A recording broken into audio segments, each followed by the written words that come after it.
우리가 이 살아가면서 그 말버릇을 보면은 죽겠다라는 말을 참 많이 하는 것 같습니다. 오늘의 본문에서도 이 이스라엘 백성들이 죽겠다, 차라리 죽는 게 낫겠다, 이 삶이 힘들었다는 이야기를 합니다. 여러분들 이 뉴스를 보셨습니까?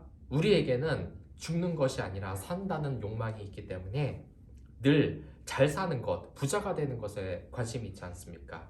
이 뉴스를 보면은 유럽 같은 미국 같은 이 선진국의 성과나 아니면 경제 상황들이 우리에게 자세히 보도가 되고 있습니다. 그런데 왜 그런 것이겠습니까? 그것은 우리가 그들의 영향력이 미치는 곳에 있기 때문입니다. 혹자는 미국의 모습과 유럽의 모습을 우리나라가 그대로 따라가다고 합니다. 그래서 그들을 늘 봐둬야 한다고, 그들에게 배워야 할 것은 배워야 된다고 이야기를 합니다. 그렇다면 우리가 자세히 볼 게 하나 있습니다. 그 선진국, 미국이나 유럽의 이 나라들이 안정적이고 평안한 삶을 살고 있는 중상층은 대체적으로 어떤 사람들인가? 우리의 꿈 아니겠습니까? 이 부자들의 수준은 대체 어떻고 우리는 그런 사람들을 따라가야 되는데 그들은 어떻게 살고 있는가? 그렇기 때문에 여러분들 유튜브를 보면 부자가 되는 법이라는 이러한 책과 같은 내용도 많았고, 요즘에는 디지털 노마드라고, 그러니까 휴가를 즐기면서 이 디지털로 컴퓨터로 일을 하는 사람들, 또한 경제적 자유를 얻는 법이라는 이러한 영상도 대단히 많이 나오고 있습니다. 우리의 안 속에는 부자들, 먹고 살 만한 중산층이 되고자 하는 그런 희망이 아마 있는 것 같습니다. 오늘 본문을 한번 보시기 바랍니다. 이 사람들 지금 차라리 노예가 됐을 때가 좋았다. 그때는 애굽 사람들이 자신들에게 먹을 걸 주었던 그러한 삶이었는데, 지금 이 자리에 우리가 어디 나와 있냐? 광야에 나와 있고 이제 여기에서 죽게 되었구나. 차라리 그냥 노예였던 삶이 낫지 않았느냐라고 말하는 것입니다. 하지만 우리가 생각해 봤을 때 참 이상한 것 아닙니까? 지금 본문에 나오는 이 이스라엘 백성들은 이 세상 민족들 중에서 축복을 받았다면 가장 많은 축복을 받은 민족입니다. 하나님의 축복을 받아서 하나님의 그 선택을 받은 그런 위대한 민족일 뿐만 아니라, 더군다나 그 축복은 여태까지 이어지고 있는 것이지, 이 세상에서 가장 많이 성공을 한 사람들이 유대인 사람들 아니겠습니까? 하지만 이 본문에서 보면 이 이스라엘 백성들의 모습은 전혀 그렇지 못합니다. 가장 축복을 받고 우리가 부러워하는 약속의 그 민족이 됐음에도 불구하고 하는 행동을 보면 그다지 은혜가 느껴지지는 않는 것 같습니다. 오히려 하나님을 원망하고 모세를 원망하고 있습니다. 사실 그리스도인들도 그렇습니다. 사실 우리가 한번 이 질문을 가져보는 것이 중요합니다. 세상 사람들은 우리 믿는 사람을 어떻게 볼까? 참 은혜롭고 항상 좋은 사람이라고 볼까? 그런데 대부분 물어보면 다들 뭐라고 하시는지 아십니까? 나는 잘하고 있다. 나는 하나님 말씀 따라서 잘하고 있다. 라고 하는 것입니다. 저 역시 이런 착각에 빠져 살았습니다. 그런데 저는 이 한참 신학대학교를 다닐 때 놀랄 만한 말을 들었습니다. 이 신학대학원을 다니다 보면 3년 동안 숙박시설에서 기숙사 생활을 하게 되는데, 그러다 보면 같은 이런 메이트들과 친해지게 됩니다. 그래서 같은 신학생과 친해졌는데, 아직 결혼을 하지 않은 저를 위해서 이 신학생들이 말도 안 했는데 주변 여자들을 알아보고 있다는 겁니다. 그런데 저에게 와서 이런 말을 하는 겁니다. 신학생인 동생이 저에게 말아서, 제가 한 여자를 좀 소개시켜주기 위해서 형 이야기를 다들 했다. 그런데 그 여자가 이런 말을 했다고 합니다. 그 사람 나도 봤는데 얼굴이 참 어둡더라. 마음에 안 들다는 겁니다. 저에겐 그 말이 참으로 충격이었습니다. 저는 사실 누군지도 잘 모릅니다. 아무튼 나는 세상 사람들이 다 생각하는 대로 그렇지 않습니까? 이 욕실에서 이렇게 딱 세면을 얼굴 씻고 머리 감고 나오면서 이 거울을 보면서 세상에 나보다 잘생긴 사람이 어딨어? 나보다 호감인 사람이 어딨어? 이만하면은 잘생겼고 이만한 인물이 없다. 나 정도 남자 여자 되면은 연봉 한 5천 이상은 돼야 되고 키도 커야 되지 않을까? 근데 현실은 어떻습니까? 한마디로 그 여자분이 저에게 본 것은 이 비호감이라는 이미지였다는 겁니다. 그리스도인으로서 항상 은혜가 넘치고 자신감이 넘쳤는데 그렇다는 겁니다. 이건 이 본문에서 나오는 이스라엘 백성들도 마찬가지입니다. 얼마나 자부심이 높았겠습니까? 하나님의 선택을 받은 이스라엘 민족입니다. 하지만 이들은 약간의 어려움 그리고 배고픔이 몰려오자 바로 이 하나님이 세운 지도자인 모세를 원망하고 하나님을 원망합니다. 이들은 이집트 사람으로부터 독립을 하게 됐는데 어째서 이렇게 될 수밖에 없었던 것이겠습니까? 그것은 이들이 400년 동안 이스라엘 이 사람들이 이집트로부터 바로 속박을 당했기 때문입니다. 속박을 당하면서 그 노예 근성이 가슴 깊이 끌어나왔던 겁니다. 이 이스라엘은 광야에 나오면서 하나님에 대해서 세 가지를 원망합니다. 첫 번째는 출애굽 자체를 원망하는 겁니다. 애굽을 자체를 떠난 것을 원망하는 것입니다. 그들이 또 모세에게 이르되 애굽에 매장지가 없어서 우리에게 이같이 하느냐 우리가 애굽에서 당신에게 이른 말이 이것이 아니냐 이르기를 우리를 내버려두라 우리가 애굽 사람을 섬길 것이라 하지 아니더라 애굽 사람을 섬기는 것이 광야에서 죽는 것보다 낫겠노라 이러한 말을 했다는 겁니다. 그리고 두 번째는 우리는 이런 것을 통해서 무엇을 느낄 수 있냐면 하나님의 길을 가는 것에서 원망을 하게 된다는 것입니다. 내가 왜 신학생이 돼서 왜 그리스도인이 돼서 어려움을 겪게 되는 거냐. 예전에 하나님을 믿지 않았을 때가 오히려 낫다. 그리고 두 번째는 바로 물 때문에 원망을 하는 것입니다. 출애굽기 15장 23절을 보면 마라에 이르렀더니 그곳 물이 있어서 마시지 못하겠으므로 그 이름을 마라라 하였더라. 백성이 모세에게 원망하여 이르되 우리가 무엇을 마실까 하매 그러니까 이 물 때문에 이 물 맛은 마라 쓴 물이었는데 광야에서 쓴 물을 마신 이 이스라엘 백성들은 하나님을 원망하게 됩니다. 우리도 그렇지 않습니까? 하나님을 믿고 찬양을 부르고 수련회 갔을 때는 은혜롭게 찬양을 하지만 인생의 쓴맛이 조금이라도 우리에게 다가오면 이러한 시련이 조금이라도 다가오면 하나님을 원망하지 않습니까? 하나님 대체 나에게 해주는 것이 무엇이 있습니까? 왜 나에게 이런 시련을 줍니까? 이렇게 하나님을 원망하게 되는 것이 아닙니까? 또한 이들의 세 번째 불평은 배고픔에 대한 것이었습니다. 그들이 이르되 우리가 차라리 이집트 땅에서 고기 손 옆에 앉아 있었을 때 빵을 배불리 먹었을 때에 주의 손에 죽었으면 좋았을 터이니 이는 너희가 이 광야로 우리를 인도하여 내어 이 전체 회중을 굶주려 죽게 하기 때문이로다 하니라. 바로 출애굽기 16장 3절의 말씀입니다. 그리스도인은 물론 영원한 영생을 살게 됩니다. 하지만 그 전에 무서운 시련을 당할 수 있고 그 중에 하나가 바로 가난함이라는 겁니다. 오늘의 그것이 바로 그겁니다. 근데 이 가난함이라는 것은 어떤 가난함인 것일까요? 우리는 부자가 되기 위해서 또는 축복을 받기 위해서 예수님을 믿고 있습니다. 우리는 항상 부자가 되길 원합니다. 그렇다면 이 부자의 기준은 무엇이겠습니까? 각각 나라는 이 부자들에 대한 기준은 사실 부자들은 너무나 소수이고 우리 자체는 중산층이 되도록 늘 노력을 하지 않습니까? 그런데 우리가 이런 부자가 되기 위한 신앙의 부자가 되기 위해서 어떤 기준을 지금 세우고 있냐는 것입니다. 선물 결과에 따라서 한국 중산층은 어떻게 돼야 이 한국 중산층이 되는지 아십니까?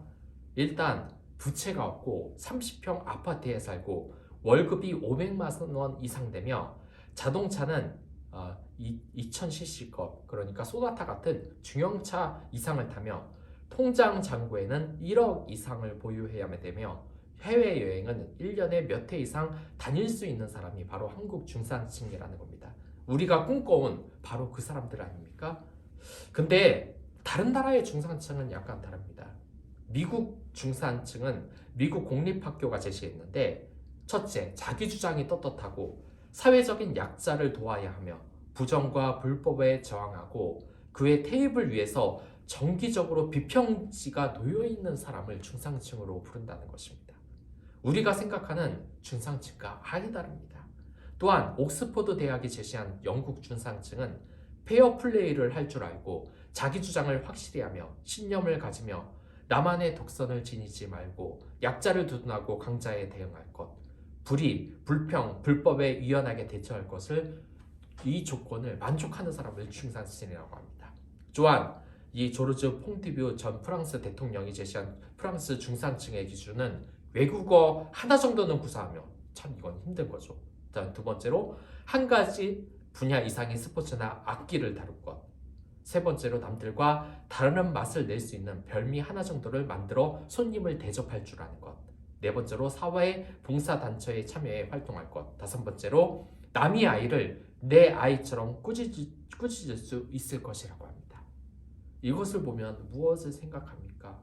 우리가 지금 부자의 기준, 중산층, 가난에서 벗어나기 위한 기준을 뭔가 잘못 잡고 있다는 생각이 들지 않으십니까? 실제로 이런 기준을 보고 우리나라 누리꾼들이 한국은 그냥 돈이군, 이게 한국인이 바라는 삶, 중산층의 기준이 너무 달라 충격적이다. 분명한 것은 그들이 뜬구름 잡는 이야기를 하는 것이 아니라 우리의 마음속은 안다는 겁니다. 그들이 더 고귀한 가치를 마음에 품고 있다는 것은. 우리는 가난합니다. 그러기 위해서, 부자가 되기 위해서 예수님을 믿고 있습니다. 하지만 오늘의 본문을 통해서 하나님은 우리에게 이야기를 하는 것입니다. 진짜 가난이 무엇인가? 그 가난에서 벗어나는 것이 무엇인가 말하는 것입니다. 오늘 본문을 통해서 하나님은 우리와 저에게 이야기를 하는 것입니다. 그것은 왕의 자녀로서 이제 교양 있는 삶을 사는 모습이 되어야 된다는 것입니다. 유기선 목사님의 이야기인데 우리는 왕의 자녀입니다. 하나님이 우리를 그렇게 삼은 것입니다. 그렇기 때문에 왕의 자녀는 부족한 것이 하나도 없는 것입니다. 이 왕의 자녀는 아주 특별한 특징이 있는데 거지 옷을 입혀나고 아무리 어려운 시련이 닥쳐도 왕의 채통은 절대로 잃지 않는다는 것입니다. 여러분들 그 왕자와 거지라는 소설 모두 이 동화책을 읽어봤을 겁니다. 거기서 어떻습니까? 왕자의 거지의 이 겉모습은 똑같습니다. 근데 이 왕자가 자신의 모습과 자신과 이 거지와 이 옷을 바꿔 입는 것으로서 신분을 바꿔보자 하지 않습니까? 많은 사람들이 착각을 합니다. 이제 왕자를 거지로 하는 것입니다. 하지만 어떻습니까? 그 중간중간에 나오는 이 거지 옷을 입고 있는 이 왕자가 왕자의 모습을 잃어버렸습니까? 그렇지 않습니다. 그는 평생 왕자로 살았기 때문에 왕자의 채통을 유지하기 위해서 불의에 타협하지 않고, 그리고 남들이 자신을 핍박하고 불의로서 굴복시키려고 하면 그에 대한 저항의 정신을 가지고 있는 것입니다.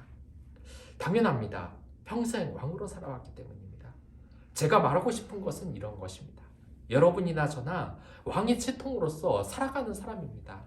태초로부터 하나님의 선택을 받은 사람입니다. 그 이유는 여러분이 잘나서가 아니고 저희가 잘나서가 아닙니다. 단지 우리가 하나님의 선택을 받은 것이고 하나님이 우리를 왕자 공주로 삼았다는 것입니다. 그렇기 때문에 평생 왕의 자녀로 선택받은 우리는 왕의 채통과 종엄을 가져야 됩니다. 중산층들이 그렇게 외국어 구사할 줄도 알고 불의에 대해서 저항할 수 있는 것처럼 우리 자체도 맨날 돈을 따라가는 것이 아니라 진정한 부자가 되기 위해서는 채통을 지키고 존엄을 지켜야 된다는 것입니다. 만약에 우리가 맨날 울고 불평하고 누구를 원망하는 모습으로 산다면 그것은 이 하나님 앞에서 어떤 모습으로 보이겠습니까? 쟤는 왕의 자녀가 아닌 것 같다. 이런 생각이 들지 않겠습니까? 얼마나 실망스럽겠습니까? 자신이 왕의 아들로 왕자와 공주로 세워뒀는데 이 왕자라는 자식이 왕자로서의 그런 품위는 유지하지 못하고 맨날 남들 욕을 하고 다니고, 그리고 먹을 것이 있으면은 그게 먹을 것이 당장 누구한테 빼앗길까봐 허겁지겁 먹고 맨날 펑펑 울면서 거지처럼 울고 다니면 어떻겠습니까? 우리가 갖춰야 하는 모습은 이러한 것이라는 겁니다. 본문에 나오는 이스라엘 백성 또한 하나님의 선택을 받은 왕의 백성들이었지만 지금 이 모습은 절대로 은혜롭지 않지 않습니까? 그리고 두 번째로 우리의 마음이 이렇게 가난하게 산다면 하나님에게도 인정을 못 받을 뿐만 아니라 세상 사람들에게도 인정을 받지 못한다는 겁니다. 이게 무슨 뜻인지 아시겠습니까? 하나님이 우리에게 가장 중요하다고 말씀하시는 하나님 사랑과 이웃 사랑을 실천하지 못한다는 것입니다. 우리가 우리의 이웃이 우리를 전혀 그리스도인으로 보지 못하고 가난에 찢은 세상에 찢은 그리스도인으로 보면은 어떻게 우리를 사랑할 수 있겠습니까? 어느 날 저는 이 직장에서 일하다가 항상 깜짝 놀랍니다. 왜냐하면 정말 욕도 늘 많이 하고 술도 퍼마시는 사람이 그리스도인이었다는 사실 때문입니다. 사실 이 사람을 보면 세상 사람과 다를 게 전혀 없었다는 겁니다. 하지만 우리가 이제부터 달라져야 된다는 겁니다. 내 자신이 하나님의 거듭남으로 인하여서 이제는 하나님께 불평불만하는 거지의 모습이 아니라 왕의 모습을 이제부터 갖춰야 한다는 것입니다. 먼저 이렇게 하려면 어떻게 해야 되겠습니까? 첫 번째로 할 것은 과거의 상처를 떨쳐내야 된다는 것입니다. 과거의 상처는 우리 마음속에 있는 가난함입니다. 늘 세상에서 말하지 않습니까? 요즘 이 유튜브를 보면 가난은 범죄다라는 말이 유행하고 있습니다. 물론 가난이 범죄는 아닙니다. 그것은 물질적으로 봤을 때 그럽니다. 하지만 영적인 의미에서 가난은 범죄라는 말이 맞습니다. 왜 가난이 범죄겠습니까? 우리 마음이 항상 가난해지면은 남들을 돌볼 여유가 없습니다. 마음이 풍요롭지 못하면은 상대방에게 무엇이 보이느냐? 원망의 시선이 보이는 것입니다. 이건 저에게도 있었습니다. 예전 교회에서 멀어진 이유가 이와 같은 관계가 있었던 것입니다. 저는 한 청년이 저에게 이렇게 이야기한 적이 있습니다. 그때는 같은 청년이었고 이 좋은 학력을 가지고 그리고 안정적인 직업을 가지고 있던 이 청년은 어머니의 지인의 소개를 받아 자리에 나갔습니다. 이 선을 보기 위해서 말입니다. 근데 그 자리에 나가자 그 자리에 있는 것은 여자가 아니라 그 여자의 아버지였던 것입니다. 왜 그랬냐면 자기 딸과 맞는 사람인지 먼저 봐야겠다는 겁니다. 그 아버지는 청년을 한눈에 마음에 들지 않아 했고 그때부터는 해서는 안 될 말을 하기 시작했습니다. 자네는 인생을 참 잘못 산 것 같다. 내가 만나보니까 싸가지도 없고 자세도 틀려 먹었다. 그리고 그 청년이 그 회사에서 높은 직위를 갖지 않은 평직원인 것을 알고 큰 소리로 웃으면서 그 청년을 비웃었습니다. 그러니까 큰 기업에 다녀서 무슨 한 자리 하고 있는 줄 알았는데 높은 자리가 아니라서 실망했다 이것입니다. 우습다는 거 아닙니다. 근데 이 아버지가 그 대형교회 성가대를 이끄는 지휘자였다는 것입니다. 이 아버지가 너무한 것 같습니까? 사실 이런 모습은 여러분에게나 저에게나 늘 있는 모습입니다. 교회에 와서는 뭐부터 시작을 합니까? 오면은 이 사람 그대로 받아주기를 시작합니까? 직업이 어디고 학교가 어디인지부터 시작을 합니다. 중학교, 고등학생들은 다 뭐부터 시작합니까? 공부는 잘하냐? 대학교 어디에 갈 거냐? 고등학교는 그래도 인문계 갈 생각 되냐? 그리고 어디 갔냐고 늘 기도해서 이 가장 큰 관심사가 뭡니까? 다니엘 기도에 수능으로 좋은 대학 빨리 가라고. 그게 뭡니까? 단순히 이 세상에서 성공하기 위해서. 그리고 그 어머니한테도 이렇게 물어보는 겁니다. 아이들에게 성경 공부를 우선하는 것이 어떻겠습니까? 학원 가는 시간을 좀 줄이고 이렇게 성경 말씀을 배우는 것이 어떻겠습니까? 그러면 불안해서 안 된다는 겁니다. 다른 사람 다 따라한다는 것입니다. 근데 우리가 중요하게 생각해야 될 것이 있습니다. 여러분들 이 세상을 선도하는 사람들 대부분이 유대인이라는 것 알고 계실 겁니다. 미국 백악관의 참모들 또한 연방 대법관 9명 중 3명이 유대인, 페이스북 또한 구글의 설립자도 모두 유대인입니다. 영화계에서도 스티븐 스필버그, 제리 브룩하이머, 또한 언론인 토머스 프리드먼 모두 다 유대인인 것입니다. 우리가 도움을 받은 이 IMF 역시 유대 자본의 많은 영광성을 지니고 있습니다. 이들이 어렸을 때 무엇을 배웠는지 아십니까? 바로 성경입니다. 제가 성경을 읽으라고 하면 많은 사람들이 히스테리를 부르면서 싫어합니다. 다 읽었다고. 그리고 강요하지 말라고 많이 말을 했습니다. 하지만 이 사람들은 무언가 착각을 하고 있는 겁니다. 이 사람들이 왜 세상에서 성공을 하겠습니까?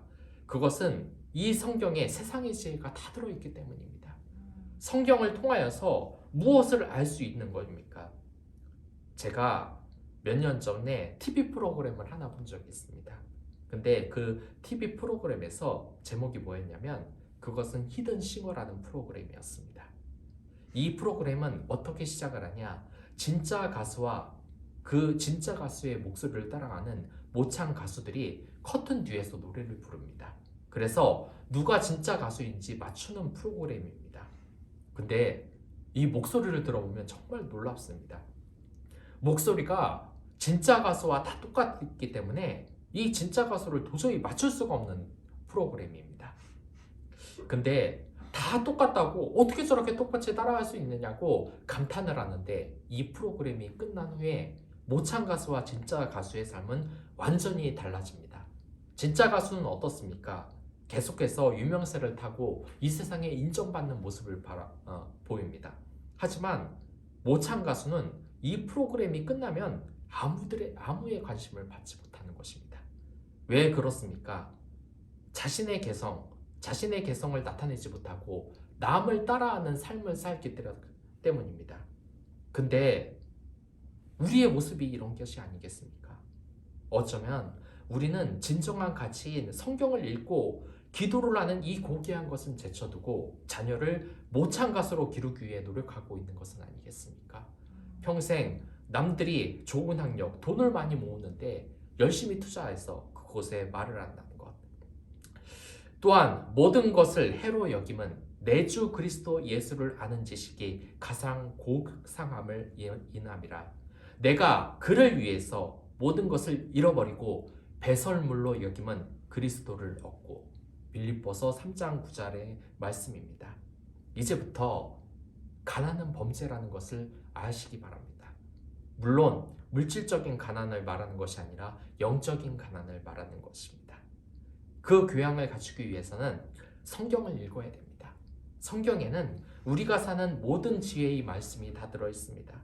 이웃에게 내가 어떻게 대해야 되는지, 또한 불의하게 나를 괴롭히는 사람에게는 어떻게 해야 되는지, 돈 앞에서는 어떻게 행동해야 되는지, 심지어 공동체의 질서, 내 하루 생활, 하나님의 관계를 어떻게 해야 진전시킬 수 있는지, 내 평생에 이 해결이 안 되는 일을 어떻게 해야 될지, 마음을 어떻게 다스려야 될지, 내 미래를 어떻게 해야 될지, 또한 우리가 알지 못하는 죽음 이후의 삶을 우리가 어떻게 준비해야 될지도 모두 쓰여져 있는 책이라는 것입니다.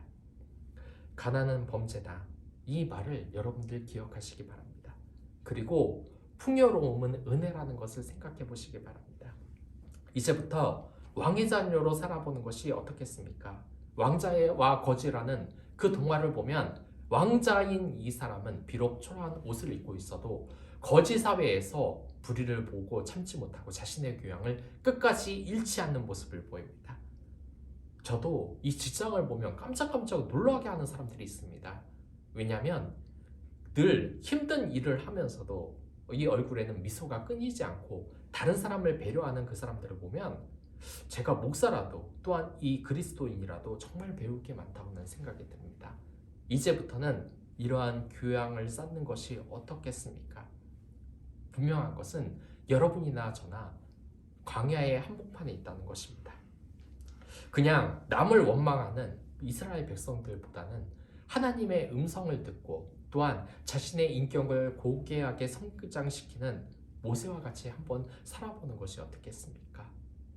이제부터 이번 연도부터는 왕의 자녀로서 여러분들 한 단계 업그레이드 하시기 바랍니다. 그것은 많은 돈을 버는 것이 아니라 바로 교양을 갖추는 겁니다. 마음을 부자로 만드는 것입니다. 그러한 마음 부자는 이 세상의 물질 부자와 비교할 수도 없는 커다란 축복을 받게 되어 있습니다.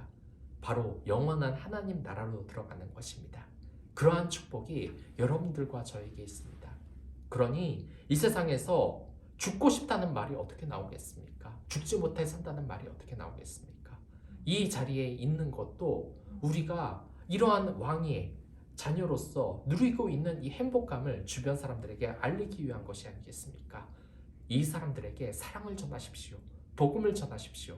그것이 바로 왕의 자녀가 지녀야 될 그리고 세상에서 가장 부자인 그리스도인이 지녀야 할 덕목이고 행복인 것입니다. 그럼 다 같이 기도하도록 하겠습니다.